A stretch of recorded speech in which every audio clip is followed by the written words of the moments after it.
Magandang umaga po sa inyong lahat. Magandang umaga rin po, Father. First time kong nag-celebrate ng weekday. Ha? So, salamat po nandito kayo at hindi kayo nawala. Naalala ko na meron tayong tinatawag na Christian anthropology. Ibig sabihin, yun yung batayan ng ating pamumuhay bilang Kristiyano. At ano iyon? Una, that all of us are created in the image and likeness of God. Na tayong lahat ay nilikhang kawangis ng ating Diyos.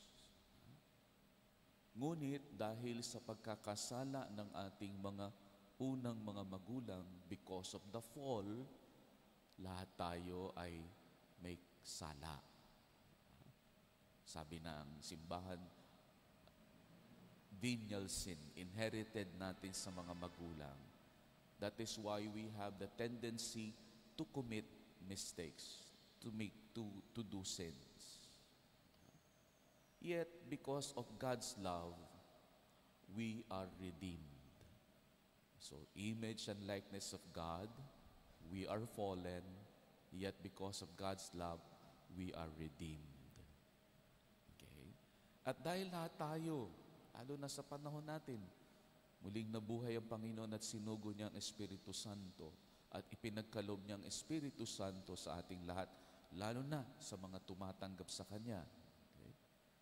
Man has the capacity to repent, to recover, to restore, to heal himself with the help of God's grace.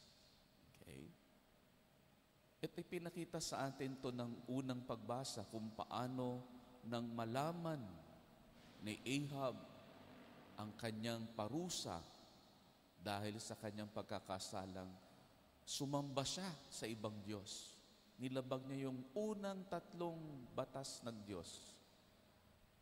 At ang sabi sa atin, dahil siya'y paparusahan hanggang sa kanyang lahit-lahi na darating sa kanyang buhay, ang sabi sa atin siya'y nag-ayuno at humingi ng tawad sa Panginoon. At ito'y binanggit ng Panginoon kay Ezekiel. Sabi niya, di ba nagsisi si Ahab? At ang sabi ng Panginoon, hindi niya napaparusahan si Ahab. Okay. In today's gospel, we are asked by God to love our enemies and pray for those who are persecuting us. At anong dahilan nun? Hindi para magbago yung ating kaaway at maghunos-dili yung mga nag-uusig sa atin, kung hindi ang dahilan ay tayo'y anak ng Diyos. At bilang anak ng Diyos, anuman ang gawin natin, makakaapekto sa ating Ama. Tinuturing natin ang ating sariling anak ng Diyos na nagpapatawad kapag humihingi ng tawad. At pagkatapos hindi tayo magmamahal ng kaaway. At hindi natin nahahabaan ng pasensya natin at ipagdarasal. Kasi kung may nagpe-persecute sa atin, ibig sabihin nun, masipag silang maghanap ng mapupuna sa atin. At kailangan din tayong magsumikap, maging malakas sa tulong ng Diyos sa pagdarasal. Kaya aktibo din ang ating pagdasal. Kasi pag hindi, mawawala tayo, hihina tayo, baka maging persecutor na rin tayo.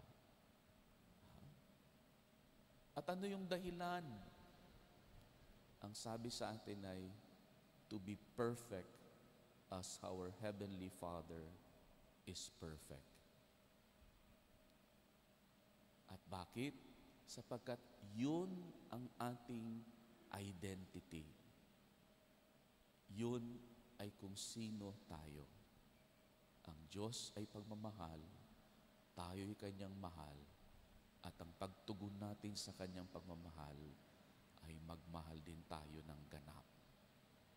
Mahirap man, mahirap man, Pero yung pagmamahal sa mga hindi nagmamahal sa atin, lalo na yung mga umuusig sa atin, ay magiging daan patungo sa ating kabanalan. At ito yung hilingin natin sa misang ito. Amen.